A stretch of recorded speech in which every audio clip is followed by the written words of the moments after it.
Pemirsa, kembali lagi di Apa Kabar Indonesia Siang. Dini Sera Afrianti, wanita yang tewas setelah dianiaya secara sadis oleh Gregorius Ronald Tanur, putra dari politikus PKB, dimakamkan. Almarhumah dikebumikan di kampung halamannya di Sukabumi, Jawa Barat. Pihak keluarga Dini bersikap tertutup dan menyerahkan kasus ini sepenuhnya kepada pengacara.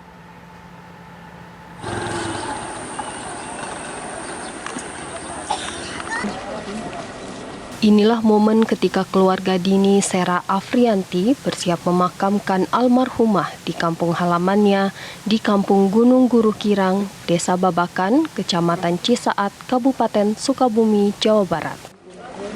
Wanita berusia 29 tahun itu tewas di tangan kekasihnya, Gregorius Ronald Tanur, Rabu 4 Oktober. Korban dianiaya secara sadis oleh pacarnya. Meski demikian, wartawan tak diizinkan mendekat dan meliput proses pemakaman korban. Keluarga menyerahkan kasus ini ke kuasa hukum Dimas Yemahura. Dimas meminta pewarta untuk tidak mengganggu keluarga Dini. Kepada rekan-rekan media yang ada di Sukabumi, saya sampaikan sebelumnya, saya mohon maaf yang sebesar-besarnya agar kepada teman-teman media yang ada di sana untuk memberikan ruang, memberikan waktu kepada pihak keluarga untuk melewati masa duka dan menjalankan proses pemakaman terhadap saudari Dini dengan tidak melakukan liputan, dengan tidak melakukan wawancara kepada pihak keluarga.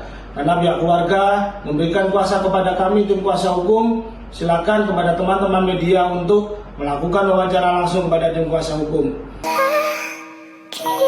Dini Sera Afrianti meregang nyawa setelah dipukuli dan dilindas mobil oleh Ronald Tanur. Kasus ini sekarang menjadi perhatian banyak orang. Apalagi Ronald merupakan putra dari seorang anggota DPR fraksi Partai Kebangkitan Bangsa, Edward Tanur. Dari Sukabumi, Jawa Barat, Rizky Gustana, TV One mengabarkan. Setelah menetapkan Gregorius Ronald Tanur sebagai tersangka pembunuhan Dini Sera Afrianti, polisi mengungkapkan bahwa sesaat setelah menabrak korban, Ronald tidak segera membawa korban ke rumah sakit. Pembunuhan tersebut bermula dari cekcok antara keduanya yang sama-sama mabuk pada saat itu. Hah? Gak tahu. Inilah awal pembongkaran kasus pembunuhan terhadap Dini Sera Afrianti oleh Gregorius Ronald Tanur yang disebut-sebut sebagai anak dari Edward Tanur, seorang anggota DPR RI. Cok rekam sih. Terdengar suara perekam yang sempat tertawa kecil saat Dini sedang meregang nyawa. Diduga perekam tersebut tak lain adalah Ronald sendiri yang saat ditanyai security mall Landmark mengaku tak kenal Dini. Tak lama setelah peristiwa penganiayaan sadis tersebut, Ronald ditangkap polisi. Menurut polisi, pasangan kekasih itu sudah cekcok sejak berada di sebuah tempat karaoke dalam Mall Landmark di Surabaya, Jawa Timur. Dari sana, penganiayaan sudah terjadi terhadap Dini oleh Ronald. Ronald memukul tubuh Dini dengan botol minuman keras dan menendang Dini.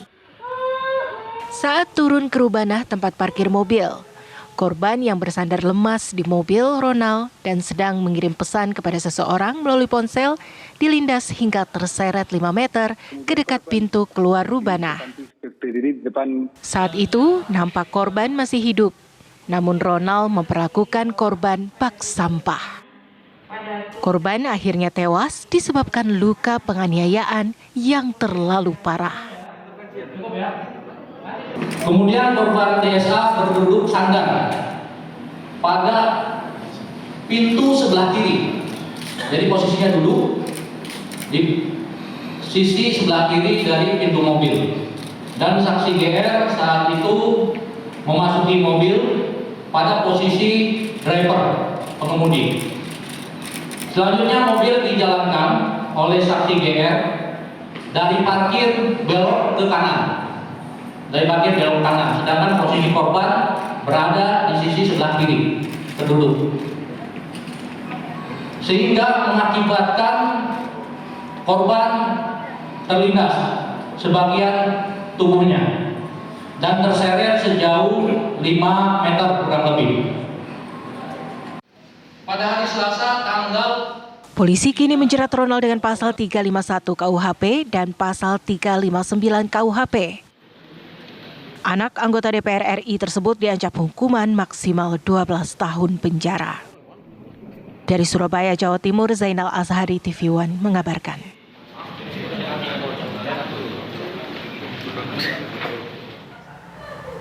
Ya pemirsa, langsung saja kami akan memperbaharui informasi terkini. Sudah ada rekan kami, yakni Zainal Azhari yang akan mengabarkannya langsung. Silakan Zainal. Ya, selamat siang Sarah dan Prima. Sebagaimana kita ketahui, Satreskrim Polrestabes Surabaya telah menetapkan RDT selaku pelaku dari penganiayaan yang mengakibatkan tewasnya seorang wanita muda, yakni DSA, di sebuah basement salah satu rumah karaoke di bilangan Maijen Yonoswono, Surabaya. Namun meski telah menetapkan sebagai tersangka, polisi hingga saat ini belum menentukan motif apa yang melatar belakangi RDT tega menganiaya kekasihnya hingga meninggal dunia. Bahkan dari apa yang dilakukan dari sejak awal dari rumah karaoke hingga di basement, sejumlah kekerasan dilakukan oleh pelaku RDT, diantaranya memukulkan botol dan botol bekas minuman keras dan juga menabrakkan mobil dari sisi kiri dari mobil pelaku terhadap korban.